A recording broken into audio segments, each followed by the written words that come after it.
Céline Fallou Mbacké marqua l'histoire du Sénégal, ce pays à la pointe de l'Afrique de l'Ouest. Son père, Cheikh Ahmadou Bamba, naquit à Mbacké Baol vers 1853. Il apprit le Coran grâce à Mame Mor Anta Sali, son vénérable père, qui était un grand érudit. Sa mère, Mame Diarra Bousso, était une femme très pieuse. On la surnommait Diarratullah, la proche de Dieu. En 1883, à Mbacké Kayor, Mame Mor Anta Sali, son père, quitta ce monde, et Cheikh Ahmadou Bamba, qui n'avait que 30 ans, enseignait le Coran comme lui avait appris son frère. Un jour, il réunit ses élèves et leur expliqua qu'il allait leur enseigner comment être plus proche de Dieu, et que ceux qui voulaient pouvaient aller vers d'autres écoles pour continuer leur enseignement. Seule une poignée resta, et c'est ainsi que naquit le mouridisme, ou la voie de l'imitation du prophète.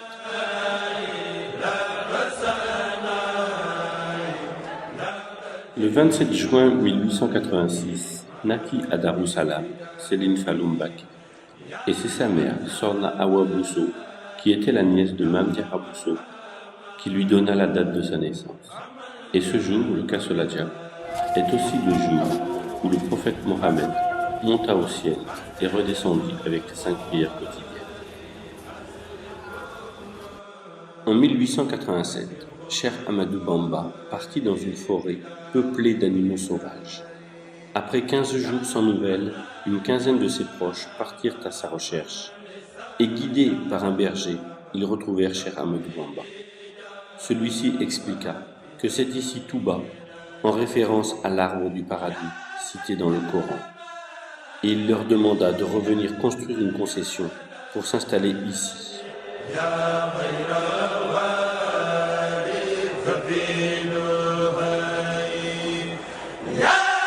Et c'est ainsi que naquit Touba.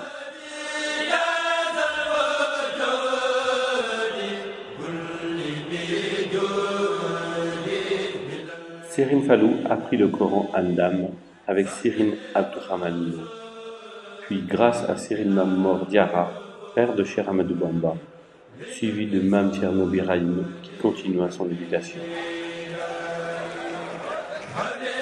Cheikh Ahmadou Bamba attira de plus en plus de monde, et les colons ne voyaient pas les attroupements d'un bon œil, ainsi que certains damels ou rois locaux, et Cheikh Ahmadou Bamba fut arrêté.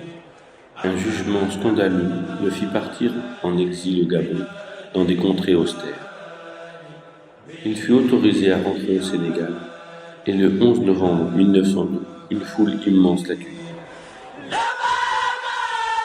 En 1903, il fut de nouveau arrêté sous les yeux de Céline Fallou, et encore exilé en Mauritanie, chez Cheikh Sidia Baba, où Serigne Fallou le rejoignit. Il reviendra au Sénégal en 1907, où il fut assigné à résidence à Thiéyenne, puis en 1912 à Diourbel. Et c'est d'ailleurs ici, à Diourbel, que fut prise la seule photo connue de Cheikh Ahmadou Bamba. Ce fut après une visite avec Paul Marty, et c'est le capitaine Leclerc qui réalisa la photo.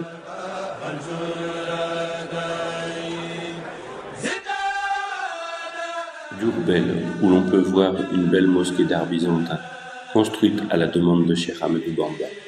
Elle fut achevée en 1924, et en novembre 1925, une demande écrite par Serigne Mbacké Bousso et signée par Cheikh Ahmadou Bamba fut adressée aux colons pour leur demander l'autorisation de construire une mosquée à Touba.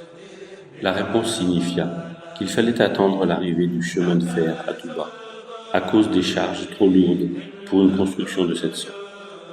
Mais Cheikh Ahmadou Bamba ne verra jamais cette grande œuvre. Il quitta ce monde à Diourbel le 19 juillet 1927 et fut mis en terre à Touba. Serigne Mouhamadou Moustapha Mbacké, son fils aîné, fut le premier khalife de la confrérie mouride. Il demanda à Serigne Fallou, son frère, de partir à la Mecque en hommage à son père. Le 7 mars 1928, accompagné de Cheikh Anta Mbacké, Serigne Mbacké Bousso, Serigne Tako Mbacké, Serigne Mayoro Fall, Serigne Modou Ndiaye Diop, Serigne Ibrahima Diop et Serigne Moulay Bousso. Et tous les jours, Serigne Fallou écrivait les détails de la journée. Nous savons par exemple que Serigne Mbacké Bousso dirigea la prière de Korité. Puis ils visitèrent Alexandrie, ainsi que Le Caire et son université Al-Azhar, et le tombeau de Omar, compagnon du prophète.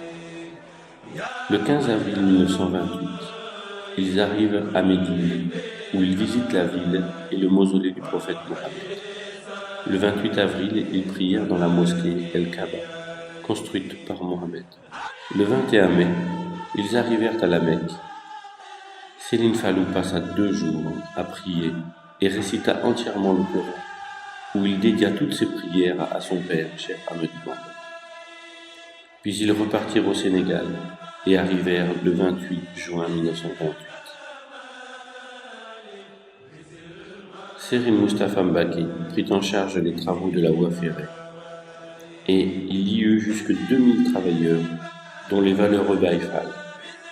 Les travaux commencèrent le 21 novembre 1929 et le train arriva fin février 1931. Ainsi, le 4 mars 1932 put commencer les travaux de la grande mosquée de Touba. En 1939, les travaux furent arrêtés à cause de la Grande Guerre qui frappait l'Europe. Le 13 juillet 1945, disparaissait Serigne Moustapha Mbacké, et Serigne Fallou Mbacké prit en charge les destinées de la confrérie. Il était comme son père et son frère, très disponible, et de plus en plus de monde va vers lui.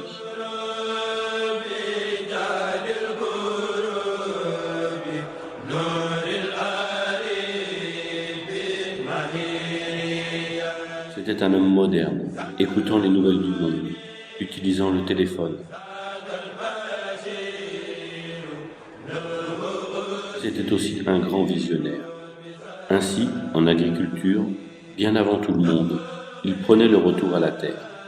Il était convaincu que la terre assurerait l'autosuffisance alimentaire. Il fit acheter des tracteurs et donna l'exemple dans certains villages. Il fit utiliser les engrais verts, fit pratiquer la jachère et les brise-vents. Mais sa plus grande œuvre fut de continuer la grande mosquée de Touba. Il changea les architectes, fit recalculer le coût des travaux et redécider les plans. Et enfin, le moment tant attendu arriva, et les fidèles mourides affluèrent à Touba.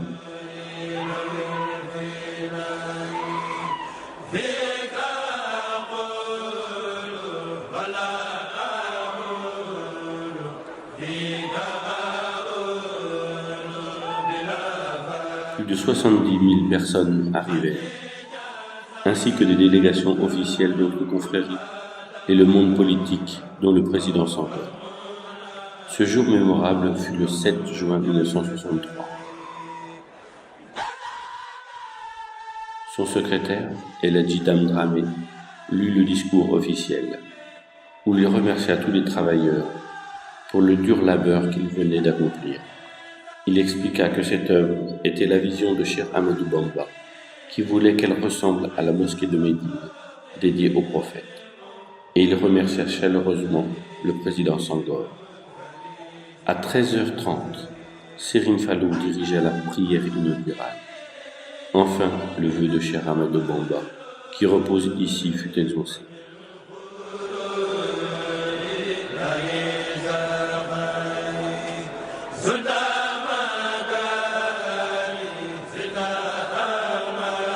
Serigne Fallou côtoya longtemps Cheikh Ibra Fall, fidèle travailleur et compagnon de Cheikh Ahmadou Bamba.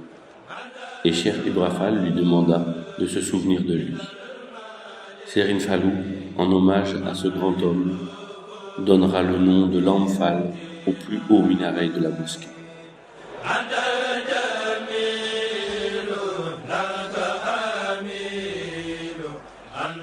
Serigne Fallou était très proche des membres de sa famille. Il ne manquait pas une occasion de les visiter, de les aider et de les guider. Il reçut beaucoup de délégations officielles, comme ici, le Premier ministre du Nigeria du Nord, Sir Ahmadou Bello, puis des délégations religieuses d'autres familles.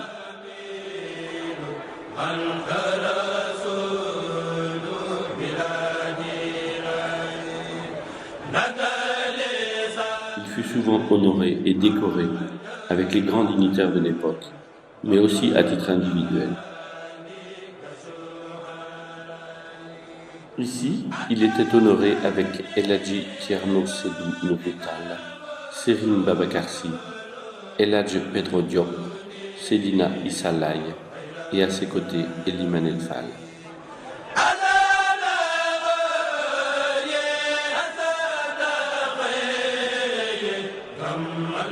Et profitons ensemble de ces quelques images du Saint-Homme.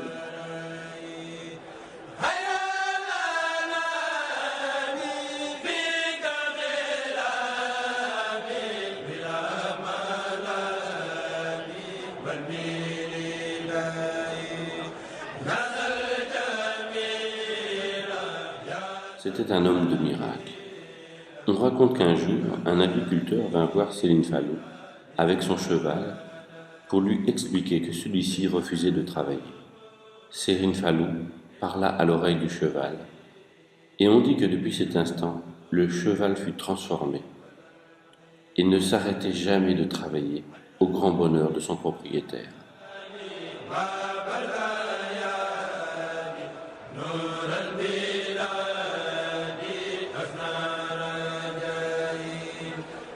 Il aimait se ressourcer à Dindi, proche de Touba, où il reçut le premier président de la Côte d'Ivoire, M. Houphouët-Boigny.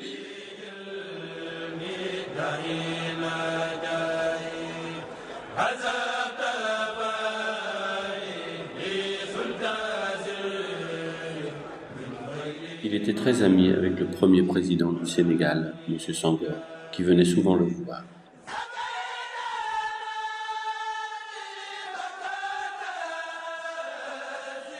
Mais écoutons Céline Fallou Mbacké répondre à un journaliste à propos du président Senghor. واتبع ما يوحي إليك واصبر حتى يحكم الله وهو خير الحاكمين.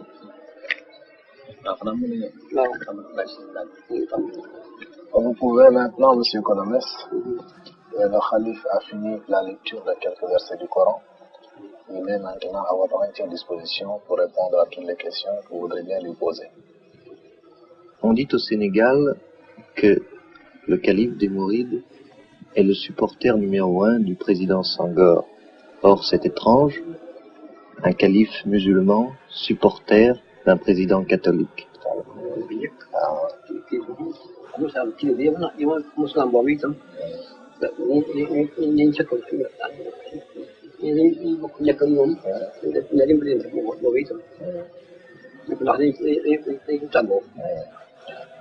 Pour le calife, la politique ne se mêle pas à la religion. Il est musulman, il est le chef de la plus grande confrérie religieuse en Afrique Nord, musulmane comme vous dites, et le président Senghor, évidemment, est catholique. Mais le calife ne s'intéresse pas au président Senghor parce qu'il est catholique, il s'intéresse à lui surtout parce qu'il pense que dans le domaine de la conduite des affaires du pays, le président Senghor est le plus apte, le plus capable. Et pour le calife, les intérêts supérieurs du Sénégal sont au-dessus de toute considération. Évidemment, nous n'allons pas demander au président Senghor de diriger les affaires spirituelles des musulmans. Ce qu'on demande au président Senghor, ce n'est pas sa religion, c'est de conduire le Sénégal sur la voie du progrès, de la paix et de la liberté. Et surtout, tout cela dans le respect des valeurs traditionnelles. En mai 1968, il lut un discours à la radio à propos des grandes grèves. Disciples mourides, je vous ordonne de ne pas suivre le mot d'ordre de grève. Sachez que le chef de l'État est la vigie de la nation et que ces désirs, que je sais tous être dans le sens de l'intérêt de la nation, sont des ordres que je vous demande d'exécuter. Allez au travail. Que ceux d'entre vous qui sont paysans aillent travailler la terre au lieu de rester en ville, qu'ils ne se laissent pas entraîner dans une autodestruction, car la nation, c'est vous tous. Aux parents d'élèves, je demande d'exercer l'autorité nécessaire sur vos enfants, pour qu'ils retournent à l'école et qu'ils soient disciplinés en toutes circonstances. J'apporte au chef de l'État mon soutien le plus complet et lui renouvelle mon amitié et mon indéfectible attachement. عليك صلى Serigne Fallou Mbacké fut rappelé vers son père le 6 août 1968 et c'est Serigne Abdoul Ahad Mbacké qui prit les rênes de la confrérie mouride.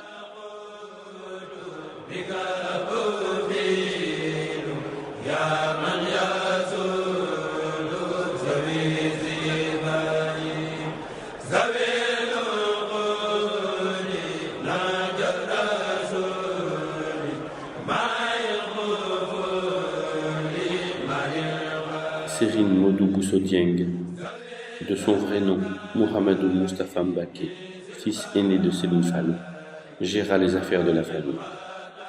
Il était un fin diplomate. Il voyagea beaucoup et fut reçu par le président Omar Bongo ou Fouad Boigny, aussi en Arabie Saoudite, et on peut le voir ici avec le président égyptien Gamal Abdel Nasser, où l'on reconnaît sur la photo El Hadji Mohamedou Lamine Bara Mbacké, qui lui succédera le 14 février 2000. Il fut le premier petit-fils de Cheikh Ahmadou Bamba à diriger la confrérie mouride, après le rappel à Dieu de Serigne Saliou Mbacké, le 28 décembre 2007. Et lui aussi sera toujours disponible pour recevoir tout le monde, venu chercher des prières et des conseils. Il quitta ce monde à Allieu le 30 juin 2010, et Serigne Abo Mbacké, son frère, lui succéda pour la famille, avec son agréable sourire et sa légendaire simplicité. Il faut dire qu'avec une mère Baye Fall, quoi de plus normal. Et maintenant, le khalife général de la confrérie mouride est Serigne Sidi Makhtar Mbacké, à qui nous souhaitons une longue vie.